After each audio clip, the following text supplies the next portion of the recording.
This week on Lowdown, we take a look at our favorite segments of this past season.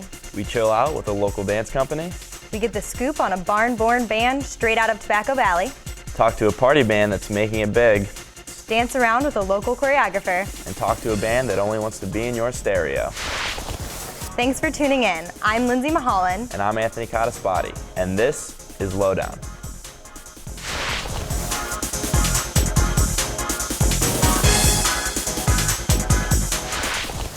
We start this episode off by visiting the Ice House in downtown Akron. We had the chance to talk to a couple of members of the Groundworks Dance Theater. This local dance company focuses on making their audience use both their right and left brain. Let's take a look at how this dance company stands out from all the rest.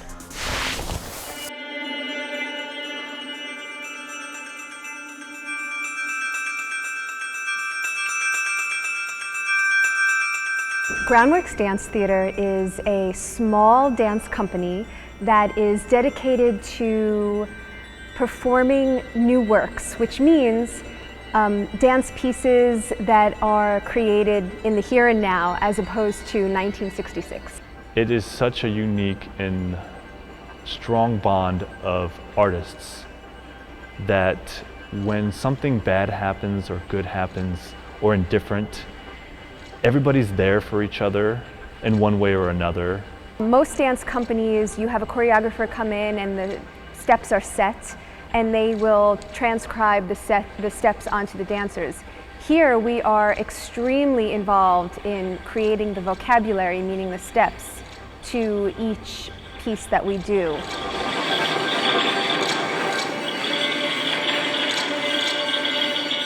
Groundworks is currently performing here at the Ice House. It's a very intense and different experience for the audience and a very, very cool setting, literally. The Ice House is a very interesting venue. Every time light is cast on the walls, you can either look like a giant or a little insect. It's amazing all the different aspects that the Ice House actually has. You feel like you're cocooned in this cathartic experience of a live performance.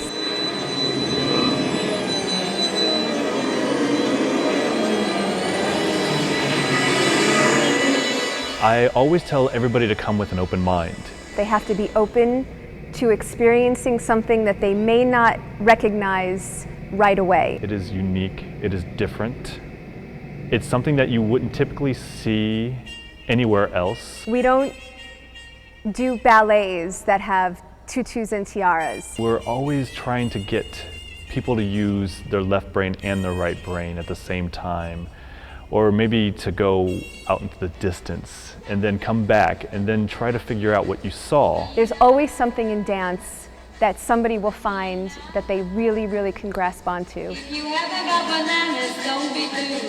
Peanuts in a little bag are calling you. Even though dance may seem like it's ungraspable, if you don't understand it, it's actually everywhere. I mean, human beings move, and we're just taking that to a very intense level. You like dance more than you think.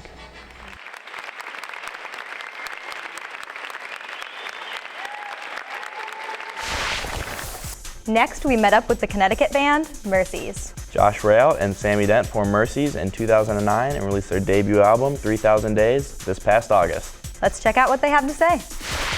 We have no idea just what we're supposed to fear. We're animals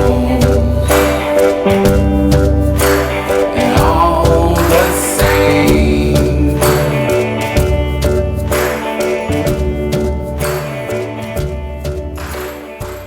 Mercies pretty much is my life, really.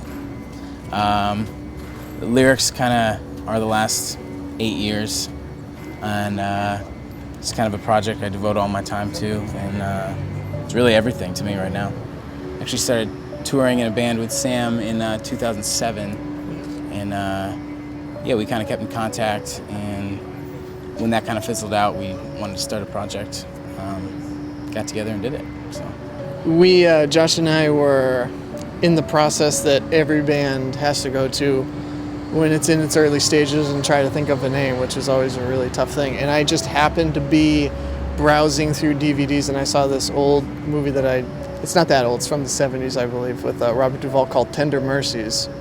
And just the name Mercies really kind of stuck in my mind. And so we kind of discussed it, and it was just one of those names that just kind of, stood the test after a week, and after 2 weeks we just kind of kept coming back to it, and we liked it. So I had a bunch of demos, and me and Sam have always talked about doing a project again together after playing in that band in 2007. But so yeah, I would kind of just literally open my computer and do demos and then send them to Sam. He'd send them back and kind of give me his input and whatnot. And last fall, when I left that touring band, we kind of retreated to a barn behind my house and gathered the ideas and started tracking them. So it kind of was. It was always these really intense moments of creativity, though, because we could only be together in the same room for like a weekend or a week at the most. Mm-hmm. And so it was always like, okay, let's just go for it 110%. And I think it really helped the CD in a way, because it was just really like a huge burst of creativity all at once. Yeah. It's actually on my parents' property in Connecticut.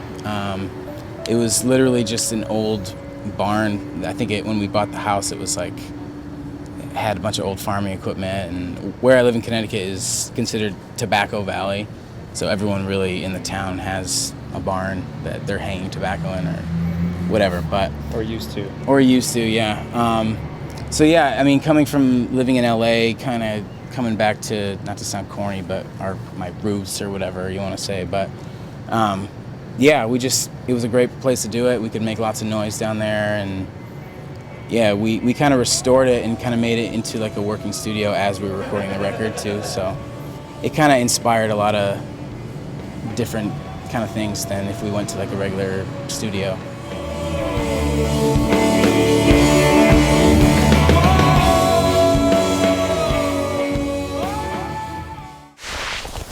This next band's name was derived from a Robert Frost poem. A Minor Bird talked to us about what inspires them and how their brotherhood keeps them together. Let's take a look at how they became the band they are known as today.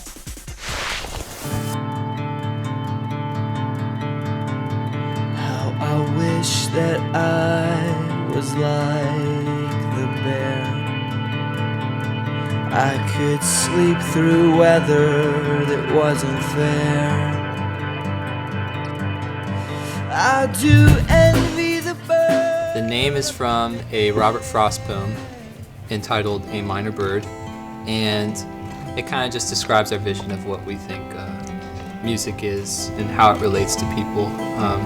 It's a communal thing, it's a connection, and it's something that we don't want to ever take for granted. When I met Nate, who was more of an acquaintance at that point, I just kind of knew it was kind of something beyond just chance. You would think of other songwriters that start bands and they're kind of like, this is what it's going to be, these are the songs, and this is how I want you to play, and that wasn't at all what happened when Kevin kind of got us all together. We had a practice, and then it was just like, boom, and there weren't even questions asked, which was weird. It feels like we've been pulled more so than we've been trying to force this, like just things have been laid out in front of us, and people are so generous with their time and with their work with our music and stuff, and so it's just felt like a process where we're in a line, in this journey, and we just have to, there's a hardship, but we pull through it because we feel like we're meant to.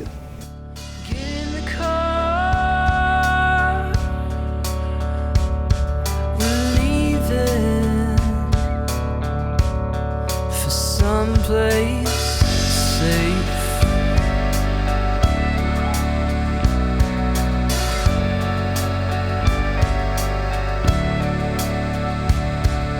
Places I'll remember,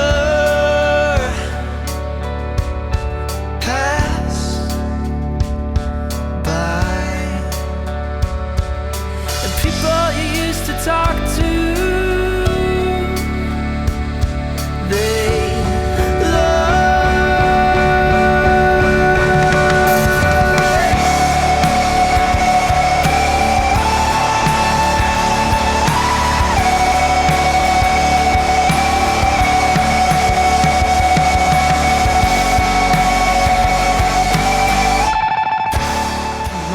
sit down in a room and say, hey, let's write a song together. A lot of times either I or John will write a skeleton of a song, and then we'll bring it and it'll change. We'll kind of have a vision for it and maybe see it through, or maybe it'll catch fire for someone else's vision. And that's something we really want in this band, is not just two songwriters that are, coming from totally different perspectives and trying to grab room on the CD and stuff. Like, we want to write music that works together, and we feel like that's been happening because we're in this brotherhood together. We live together.